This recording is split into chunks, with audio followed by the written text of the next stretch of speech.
Betty. Je gaat me niet zitten uitlachen. Ever since I was a kid, my parents always pushed me and my siblings to spend time outside. For as long as I can remember, we spent our summers building huts in the forest and going on outdoorsy holidays. I sometimes find myself thinking back on those times. I still miss that childlike curiosity and excitement I had as a kid.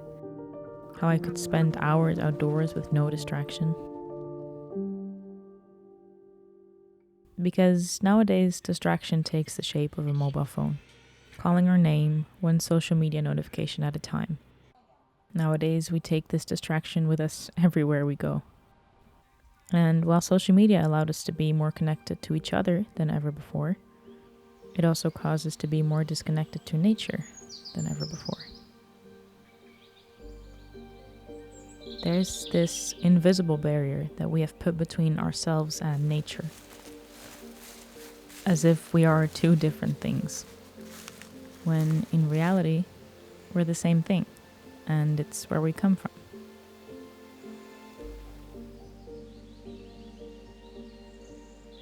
It's so contradictory to me that we can all mutually agree on how pleasant nature sounds like birds singing or raindrops falling are.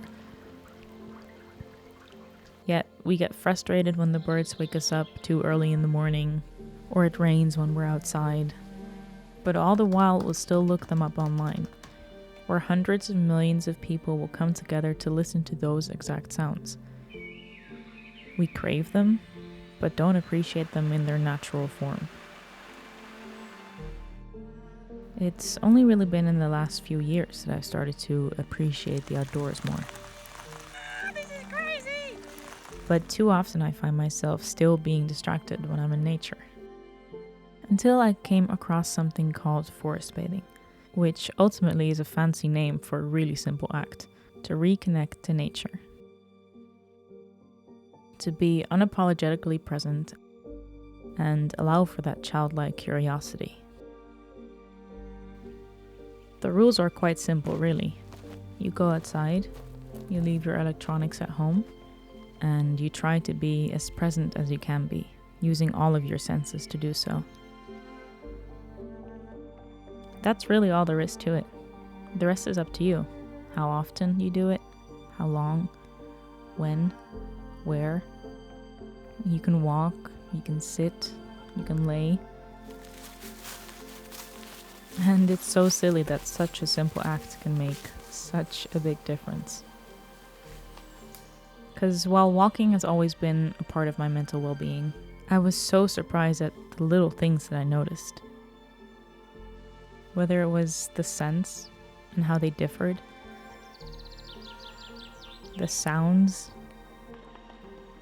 the animals, and how many there were.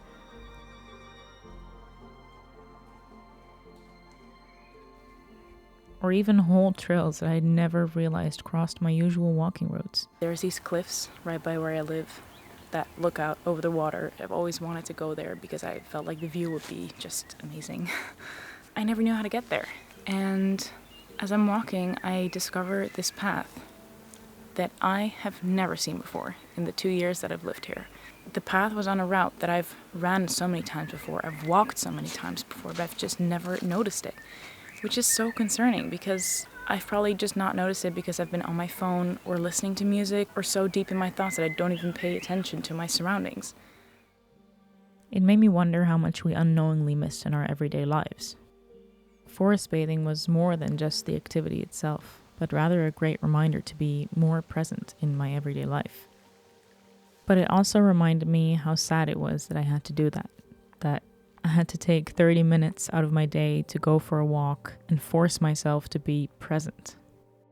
So if anything, forest bathing taught me to actively try to pay attention to the little things, to perceive the world with all of my senses, and to allow for that childlike curiosity. And as cheesy as that may sound, it's a lesson that most of us do need reminding of. So let this be yours.